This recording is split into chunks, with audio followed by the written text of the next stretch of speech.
मेनू दिखाओ उपन्यास ऑनलाइन पूरा पढ़ें उपन्यास बिन उपन्यास मिस ब्यूटीफुल सीईओ और उनका सिस्टम अध्याय 49।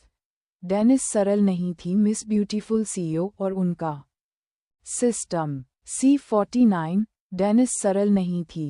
एड्स बाय पब फ्यूचर डिसे ने दोनों श्रोताओं को थपथपाया और इशारा किया। तांग जियाई और शियाओ यू समझ गए और एक दूसरे को कसकर गले लगा लिया, शोर न मचाने की कोशिश करते हुए। वास्तव में तांग जियाई और शियाओ यू लिंग किंग्यू के व्यवहार से हैरान थे। क्या वह इस कृत्य में बहुत डूबी हुई थी? वे निश्चित रूप से जानते थे, यह मुलाकात लिंग किंग्यू के लिए पहली बार थी। डिसे के विपरीत, जिसने सोचा था, लिंग किंग्यू हमेशा की तरह था। हालांकि उनके सवाल संघर्ष में थे, लेकिन उन्होंने आगे की जांच करने की जहमत नहीं उठाई। लिंग किंग्यू का व्यवहार वास्तव में उनके दृष्टिकोण से गलत था और ऐसा लगता था कि आत्माओं से संबंधित एक रहस्य मौजूद था जो इतना अधिक स्पष्ट नहीं था कि प्रतिस्थापन के बाद एक नया आत्मा पुराने से प्रभावित था। एट नॉवल एट ठीक है, मुझे लगता है कि लिंग किंग्यू ने अपने दोस्तों को कभी नहीं बताया। इसलिए मैं तुम्हें एक कहानी सुनाता हूँ। लिंग किंग्यू को परेशान करने से बचने के लिए एक निश्चित दूरी बनाने के बाद डिसे ने मुड़कर घटना सुनाई। बचपन से लेकर अचानक आए बदलाव के कारण उसके विकास का विवरण, उसके संघर्ष और उसकी प्रतिज्ञाएं। कहानी के इस स्तर पर पहुंचते ही डिसे ने अपना सिर हिलाया। दूसरी ओर तांग जियाई और शियाओ यू की आंखों में उस युवती के लिए प्रशंसा दिख रही थी जो बाधाओं के बावजूद अपने लक्ष्य को प्राप्त करने में सफल रही। उसकी तुलना किसी और व्यक्ति की उत्कृष्टता से करते हुए वे अंदर हंसे। उन्हें लगा कि उनकी मूर्ति का अपमान किया गया है, लेकिन उन्हें रहस्यमय अस्तित्व की याद आ गई जिसने किसी कारण से लिंग किंग्यू को चुना था, जिससे उनका असंतोष दूर हो गया। लिंग किंग्यू ने आखिरकार बड़ी मुश्किल से अपनी मां को सुला दिया। उसे इस बात का बिल्कुल भी अंदाजा नहीं था कि कोई उसकी पीठ पर कानाफूसी कर रहा है, क्योंकि उसका पूरा ध्यान सिर्फ उसकी मां पर था। उसकी मां का नाम अमोरेटे रूक्स था। वह एक कोकेशियान थी, एलिसिया महाद्वीप के देश एफ या महाद्वीप ए से थी। एक फ्रांसीसी महिला जिसके पृष्ठभूमि के बारे में लिंग किंग्यू को कोई जानकारी नहीं थी। पैतृक वंश के अलावा लिंग किंग्यू को अपनी मां की तरफ से किसी भी रक्त वंश के बारे में पता नहीं था। संकट के समय उसकी मदद करने वाला कोई क्यों नहीं था? क्या वह हमेशा अकेली रहती थी? लेकिन ये संभावना तब शून्य हो गई जब उसे पता चला कि उसकी मां के पास एक अतिरिक्त नौकरानी है। यद्यपि उसने अपनी मां के उपनाम की जांच की थी, लेकिन उसे एक मृत अंत मिला क्योंकि देश एफ में ऐसे बहुत से उपनाम थे। आगे जांच करने के लिए उसकी शक्ति अभी भी बहुत छोटी थी। बिस्तर से उठकर उसने अपनी मां को कंबल ओढ़ाया और एयर कंडीशनर पर उचित तापमान सेट किया। अपनी मां के साथ अपनी यादों से दूर होने का ये पहला मौका था, फिर भी लिंग किंग्यू को उनसे गहरा लगाव महसूस हुआ। एड्स बाय पब फ्यूचर शायद यह उसी खून के करीबियों का आश्चर्य था। वह अपनी नींद की मुद्रा में आराध्य थी और लिंग किंग्यू को निश्चित रूप से उससे सुंदर विशेषताएं विरासत में मिली थीं। उसका चेहरा, उसकी नाक, उसके होंठ, उसकी आंखें और बाकी सब कुछ। अगर उसकी उम्र 44 साल भी होती तो भी वह बहुत जवान दिखती। अगर वे साथ में होती तो कोई भी यकीन नहीं करता कि वे माँ और बेटी हैं, बल्कि बहनें लगती हैं। उनके बालों में सिर्फ बालों का रंग और मोटाई का अंतर था।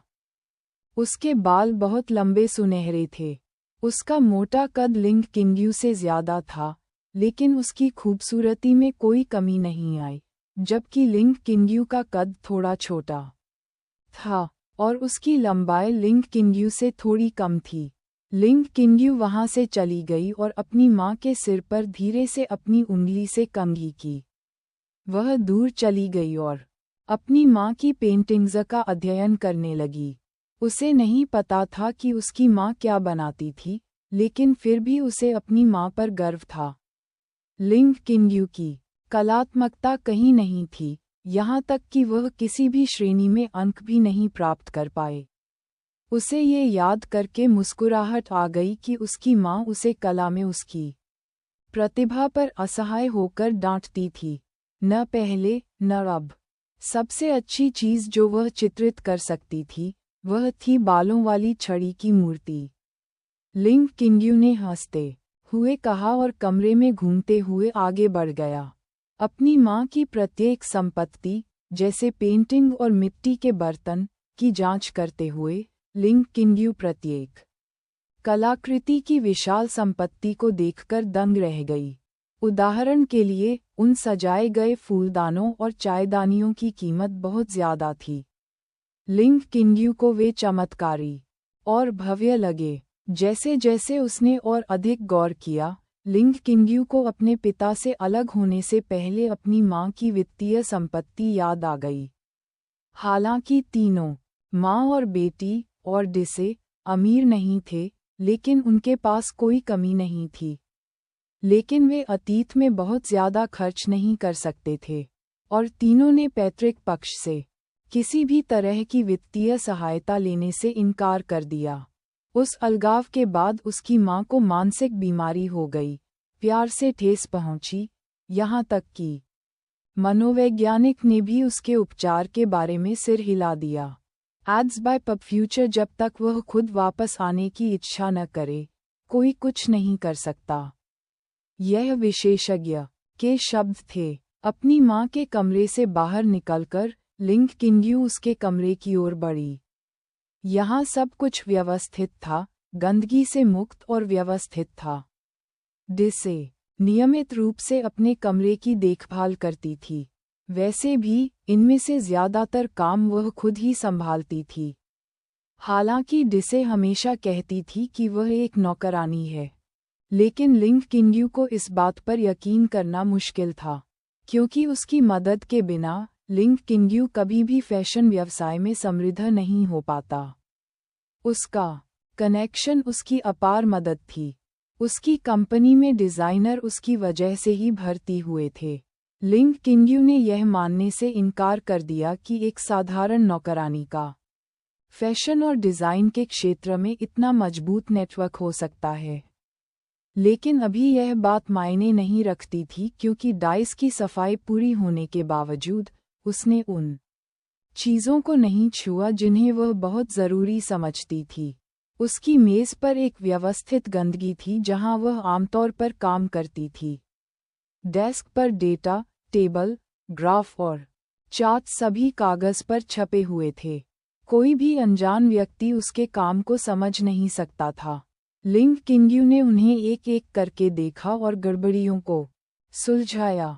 उसने अपनी मेज़ के पास बोर्ड पर मार्कर से कुछ बिंदु बनाए जिन पर उसे ध्यान देना चाहिए। समय बहुत तेजी से बीत गया। 2 घंटे बाद उसने सब कुछ पूरा कर लिया और अपनी कंपनी को अच्छी तरह से समझ लिया, न कि केवल अपनी यादों के जरिए। ऐसा लग रहा था कि अचानक हुई दुर्घटना को छोड़कर वह जिस दिशा में आगे बढ़ रही थी, उससे संतुष्ट थी। वह अपने काम में इतनी मशगूल थी कि उसने घड़ी की तरफ कभी नहीं देखा, एक ऐसा व्यवहार जो ज्यादातर आलसी लोग हमेशा अपनाते हैं। एक दस्तक ने उसे विचलित कर दिया और लिंग किंग्यू ने पाया कि डिसे मुस्कुराता हुआ उसका इंतजार कर रहा था।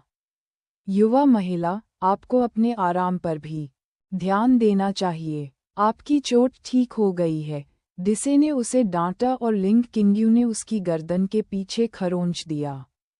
मुझे नहीं पता था कि समय इतनी तेजी से उड़ता है। चलो लंच करते हैं। अस्पताल से लौटने के बाद तुम इतनी दुबली हो गई हो, तुम्हें अपने पेट में और ज्यादा डालना होगा। तुम्हें जरूर तकलीफ हुई होगी। डिसे के शब्दों ने लिंग किंग्यू को अपनी आंखें घुमाने पर मजबूर कर दिया। वह पतली कहाँ थी, उसे इसके विपरीत होने की उम्मीद थी। उसे लगा उसका वजन बढ़ गया है, लेकिन अभी भी लिंग किंग्यू का भाषण डिसे की नाक भान सिकोड़ने से बाधित हुआ। आप क्या कहते हैं? डिसे की आवाज़ में हल्की मुस्कान थी। लेकिन अगर कोई ऐसा सोचता है तो वह बहुत बड़ी गलती करेगा। लिंग किंग्यू ने घुटकी भरी सांस ली और बुदबुदाया, कुछ नहीं, मेरा काम हो गया। आज लंच में क्या है? हम्फ, जैसा मैंने सोचा था। डिसे ने अपनी कमर मोड़ी और चली गई। उसके पीछे पीछे गूंगा लिंग किंग्यू कमरे से बाहर चला गया। Ads by PubFuture. उपन्यास बिन लाइट नॉवेल, वेब नॉवेल, कोरियाई उपन्यास और चीनी उपन्यास ऑनलाइन मुफ्त में पढ़ें। आप सैकड़ों अंग्रेजी अनुवादित लाइट नॉवेल, वेब नॉवेल, कोरियाई उपन्यास और चीनी उपन्यास पा सकते हैं जिन्हें दैनिक रूप से अपडेट किया जाता है। उपन्यास ऑनलाइन पढ़ें, लाइट नॉवेल ऑनलाइन पढ़ें, ऑनलाइन मुफ्त पढ़ें, मुफ्त लाइट नॉवेल ऑनलाइन। संपर्क